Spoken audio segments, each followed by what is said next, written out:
Hello again and welcome to flash highlights of stage 4 of the Giro d'Italia.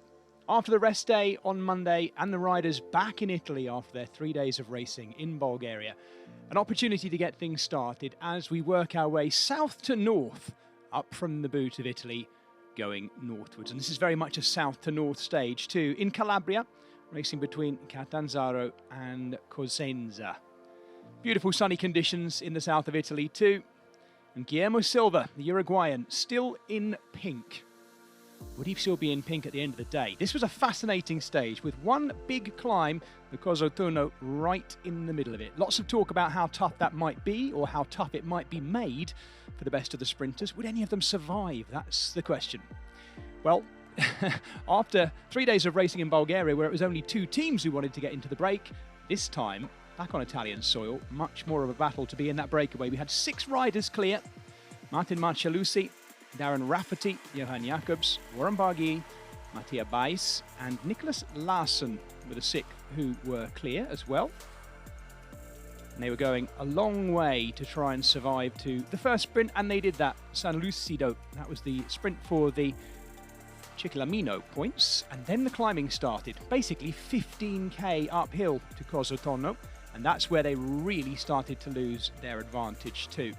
Johan Jacobs doing long turns at the front, Warren Barguil wanting to use his climbing ability, the Picnic Postanel raisin man, but even he was caught and we were being left with less and less. Our camera shots were picking up, of course, the sprinters going out the back too.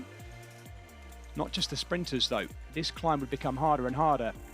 And the Maglia Rosa himself going out the back, Guillermo Silva being dropped, and we were basically starting to see and expect that this would be a new day for the general classification. Silva getting distance, and it was Movistar, the Spanish team, who were doing the damage.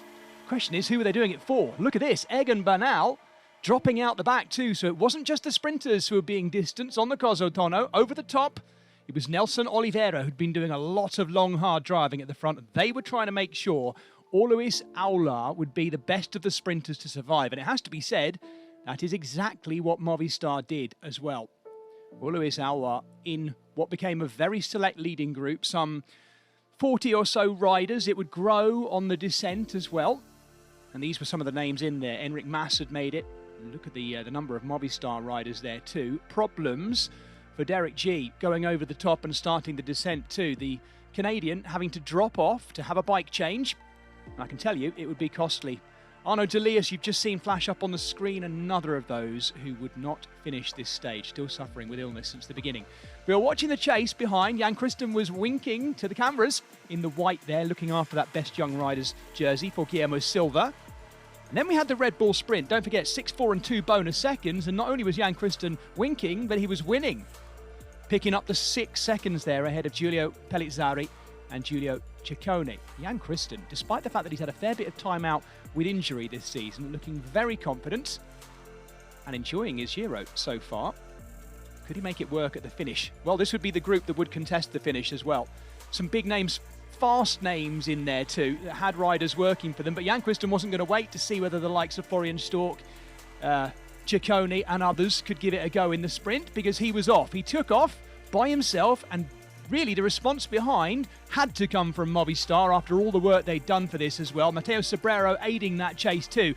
Orluis Aular was locked in as well, the Venezuelan, ready to sprint. Probably the best of the fast men in here, but Jhonatan Narvaez was also sitting just a little bit further back, and you'd never underestimate Giulio Ciccone in a sprint like this, and that's how it went, right across, spread across the road. But it was Jhonatan Narvaez, after being on the deck in the Tour Down Under at the beginning of this year, so much time out, in a stage where we've seen 2 men who've been away with injury, absolutely flying today. Jhonatan Narvaez, the Ecuadorian, taking the stage. There was the Maglia Rosa coming in. We knew it would change hands. Guillermo Silva losing time today. But Jhonatan Narvaez, he is back. Look at that. An Ecuadorian winner, a Venezuelan second place rider, and a smiling Jhonatan Narvaez. And what's been a tough week so far in this Giro for UAE Team Emirates. Giulio Ciccone taking over the Maglia Rosa. So the Italian fans will be happy. Point standings, Paul Magnier in the Ciclamino jersey. 2 stage wins to his name so far. And Diego Sevilla having a day off, not in the breakaway today, but still with a very healthy lead in the King of the Mountains competition. Jan Kristen now leads the Best Young Riders jersey overall. Make sure you join us for tomorrow's stage between Praia e Mare and Potenza.